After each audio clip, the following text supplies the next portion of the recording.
നമസ്കാരം. STV വാർത്തകളിലേക്ക് സ്വാഗതം. പ്രധാന വാർത്തകൾ. 2 ദിവസങ്ങളിലായി വാടാനപ്പള്ളിയിൽ നടന്നു വന്നിരുന്ന AKTA ജില്ലാ സമ്മേളനം സമാപിച്ചു. പ്രകടനത്തിൽ ആയിരങ്ങൾ പങ്കെടുത്തു. കയ്പമംഗലം ഗ്രാമപഞ്ചായത്തിൽ സാന്ത്വനം ചികിത്സാ പദ്ധതിയുടെ ഭാഗമായി രോഗികൾക്ക് ഉപകരണങ്ങൾ വിതരണം ചെയ്തു.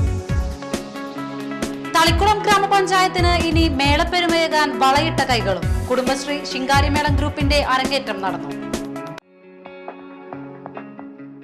വാർത്തകൾ വിശദമായി. 2 ദിവസങ്ങളിലായി വാടാനപ്പള്ളിയിൽ നടന്നു വന്നിരുന്ന AKTA ജില്ലാ സമ്മേളനം സമാപിച്ചു. സമാപന സമ്മേളനം kidney federation of India chairman father Davis Chirammal ഉദ്ഘാടനം ചെയ്തു. PK സത്യശീലൻ അധ്യക്ഷനായി. ജില്ലാ bank president MK Abdul Salam മുഖ്യാതിഥിയായി. പ്രകടനം തളിക്കുളം 10-ാം കല്ലിൽ നിന്നും ആരംഭിച്ചു. ആയിരക്കണക്കിന് തൊഴിലാളികൾ പ്രകടനത്തിൽ പങ്കെടുത്തു.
സമഗ്ര പച്ചക്കറി കൃഷി പദ്ധതി പ്രകാരം ചന്ദ്രാപിന്നി പെരുമ്പടപ്പ SRV UP സ്കൂളിൽ നടത്തിയ പച്ചക്കറി കൃഷി വിളവെടുത്തു. ശീതകാല വിളകളായ കാബേജും കോളിഫ്ലവറുമാണ് കൃഷി ചെയ്തത്. എടത്തിരുത്തി ഗ്രാമപഞ്ചായത്ത് പ്രസിഡന്റ് AV സതീഷ് വിളവെടുപ്പ് ഉദ്ഘാടനം ചെയ്തു.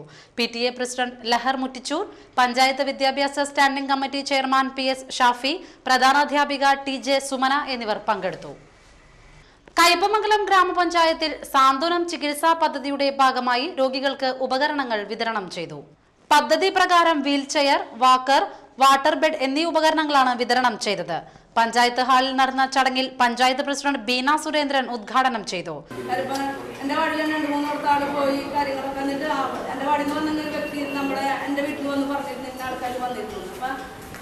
ശരിക്കും വർക്ക് നടക്കുന്നുണ്ട്. പക്ഷെ എന്തോ അറിവുകേട് കൊണ്ട് അങ്ങോട്ട് കുറച്ച് ചെറിയൊരു മിസ്റ്റേക്ക് പറ്റിയിട്ടുണ്ട്. കാരണം പുതിയതായിട്ടുള്ളൊരു പരിപാടിക്ക് കാലിലെടുത്ത് വെച്ചതിൻ്റെ ഒരു അറിവുകേടായിരിക്കും എന്ന് തോന്നുന്നു. അവർക്ക് കിട്ടിയ ട്രെയിനിങ്ങിനും മറ്റും കാര്യങ്ങൾ കൂടുതൽ PHS-ൽ വെക്കണം. പക്ഷെ ആ PHS-ൽ വെക്കുന്ന അതേ രൂപം തന്നെ പഞ്ചായത്തിലും ഒരെണ്ണം. കാരണം ആരെങ്കിലും വന്ന് ചോദിച്ചു കഴിഞ്ഞാൽ ഞങ്ങൾക്കും പറയാനായിട്ട് കിട്ടണമെന്നുണ്ടെങ്കിൽ അറിയണമെന്നുണ്ടെങ്കിൽ ആരൊക്കെ വാർഡിൽ നിന്ന് PHS-ൽ എത്താൻ ചിലപ്പോൾ കഴിയില്ല. പക്ഷെ പഞ്ചായത്തിൽ വന്ന് ചോദിച്ചു കഴിഞ്ഞാൽ ഞങ്ങൾക്ക് പറയാൻ അറിയുന്ന ഇതിലൊരു രജിസ്റ്റർ പഞ്ചായത്തിലും കിട്ടിയാൽ നല്ലതാണ്. അതിനിപ്പോൾ ഇവിടെ ചെറിയൊരു ബുദ്ധിമുട്ടുണ്ടായിരുന്നു. Vice president PA Muhammad Ali അധ്യക്ഷനായി. Health inspector Vijayan, medical officer doctor Navya എന്നിവർ സംസാരിച്ചു. മതിലകം പള്ളിവളവിന് വടക്ക് ഭാഗം പെരുംതോട്ടിലേക്ക് സെപ്റ്റിക് ടാങ്കിലെ മാലിന്യം തള്ളുന്നതായി പരാതി. മതിലകം സിറിയൻ പള്ളിക്ക് തെക്ക് ഭാഗം 6-ാം വാർഡിലെ കനോലി കനാലുമായി ബന്ധപ്പെട്ട് കിടക്കുന്ന പെരുംതോട്ടിലേക്കാണ് മാലിന്യം തള്ളുന്നതായി പരാതി ഉയർന്നത്. കഴിഞ്ഞ 13-ാം തീയതി മുതലാണ് മാലിന്യം വളരെ വിദഗ്ധമായി തന്നെ മതിലിന്റെ കരിങ്കൽ തറയുടെ വിള്ളലിലൂടെ പുറംതള്ളുന്നത്. രാത്രി 8 മണിയോടെയാണ് പതിവായി മാലിന്യം തള്ളിയിരുന്നതെന്ന് പരിസരവാസികൾ ആരോപിക്കുന്നു.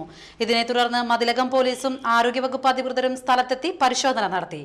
ഈ വിവരം റിപ്പോർട്ട് ചെയ്യാനെത്തിയ പ്രാദേശിക ചാനൽ ക്യാമറാമാൻ PA ഹാരിസിനെതിരെ അസഭ്യം പറഞ്ഞതിനെതിരെ മതിലകം പോലീസിൽ പരാതി നൽകിയിട്ടുണ്ട്. ഒരാഴ്ചയ്ക്കകം മാലിന്യങ്ങൾ പൂർണ്ണമായും മാറ്റാമെന്നും തോടും പരിസരവും വൃത്തിയാക്കാമെന്നും വീട്ടുടമ പഞ്ചായത്തിൽ രേഖാമൂലം അറിയിച്ചതായി വാർഡ് മെമ്പർ OA ജെൻട്രി അറിയിച്ചു. കയ്പമംഗലം ഗ്രാമപഞ്ചായത്തിലെ ജൈവവള വിതരണത്തിന്റെ ഉദ്ഘാടനം പഞ്ചായത്ത് പ്രസിഡന്റ് ബീന സുരേന്ദ്രൻ നിർവഹിച്ചു.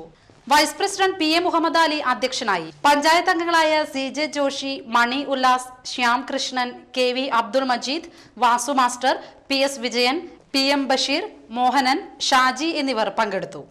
പെരിഞ്ഞനം കുറ്റിലക്കടവ് സാമൂഹികാരോഗ്യ കേന്ദ്രത്തിലെ വാർഡുകളിലെ ഫ്ലോർ ടൈലുകൾ മാറ്റുന്നു. ടൈലുകൾ പൊട്ടി രോഗികൾക്കും കൂടെ നിൽക്കുന്നവർക്കും ദുരിതമായതിനെ തുടർന്ന് പരാതികൾ വ്യാപകമായിരുന്നു. ഇതേ തുടർന്നാണ് കഴിഞ്ഞ ദിവസം മുതൽ ടൈലുകൾ മാറ്റി തുടങ്ങിയത്. മതിലകം ബ്ലോക്ക് പഞ്ചായത്താണ് പണികൾക്ക് മേൽനോട്ടം വഹിക്കുന്നത്.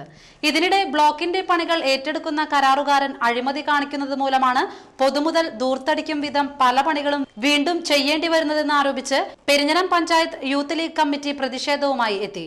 അതേസമയം 4 വർഷം മുൻപ് ചെയ്ത ടൈൽ വർക്കിന്റെ കാലാവധി കഴിഞ്ഞതുമൂലമാണ് പുതിയ ടൈലുകൾ പതിക്കാൻ തീരുമാനിച്ചതെന്ന് CHC സൂപ്രണ്ട് പറഞ്ഞു.